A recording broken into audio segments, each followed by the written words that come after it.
couple things on the handling. Number one, what we talked about a few minutes ago is you don't want to accidentally reinforce this.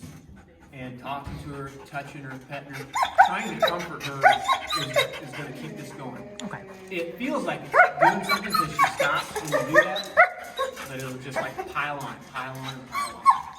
So, if everybody in the house can, we'll give it 3 weeks, but you're probably looking at a few months. Like, don't talk about it. Okay. Keep it real. And then this little exercise, this is going to seem like nothing, but it's a big deal because what you have to do with this girl is you have to make everything as clear and predictable as possible. Clear and predictable. And we have to do some exercises that teach her how to tolerate being frustrated. Okay. So, and you don't want a bungee leash, right? And you don't want your arms to be a bungee. Right.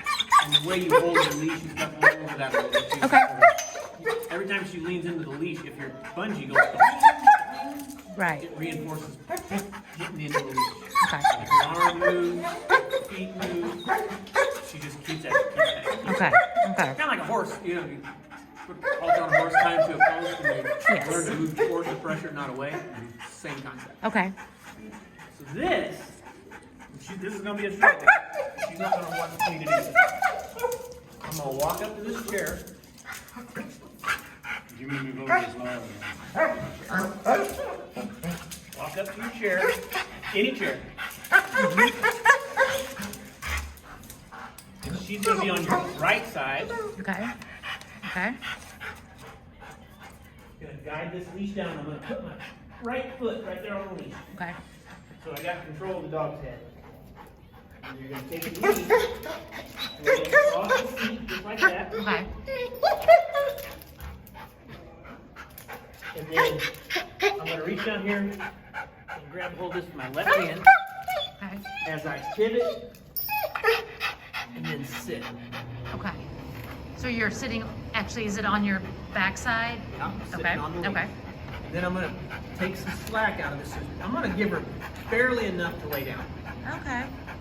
That stops all that frenetic running around. Then this piece of the leash, you're just going to lock your thumb in. Okay. And then you're just going to sit and not do nothing.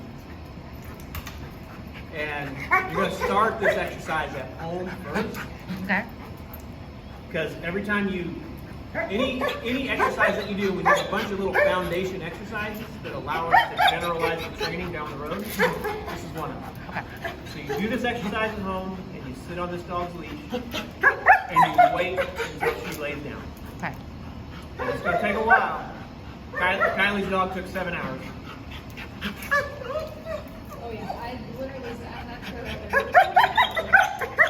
And yeah, it takes. feet, so. There's a lot of spring in this dog, and it's going to take a while to unwind it. And you sit on the leash, Okay. and this is, I have people do this because this doesn't give. Your arms aren't moving, nothing's moving. Right. She's got to find her own comfort by just relaxing. Okay. And she will eventually sit down. And she will eventually try to lay down. When she tries to lay down, you're just going to thread a little bit of slack. As soon as you thread some slack out, she's going to stand right back up. So you're going to Wait it out. wait it out, back and forth, until she finally lays down. And when she lays down, you're going to set a timer for 30 minutes. And we're looking for 30 consecutive minutes. It didn't take her dog 7 hours to lay down. It took her dog 7 hours to lay down for 30 minutes Yeah. consecutively. Okay. And then 2 things with this exercise. One, well, actually 3 things. She's learning how not to lean into that leash. She's learning how to tolerate a little restraint and frustration.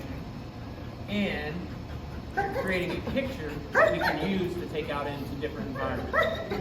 And if you guys decide to come back for more training, one of the first things we do with dogs like this is if you have a training package, you buy a training package, you have a whole bunch, we call them drop-ins. The front half, probably for 6 weeks, is just you coming in, sitting on her leash while other people are working that are farther along. Okay. Until she gets right in here. Yeah. Emotion will drive behavior. And so you gotta get the emotional state in the right spot. Then the behavior will follow. And then we can start teaching stuff. Okay. Yeah. So I'm gonna have you actually sit on this leash. Okay. And if you wanna take the phone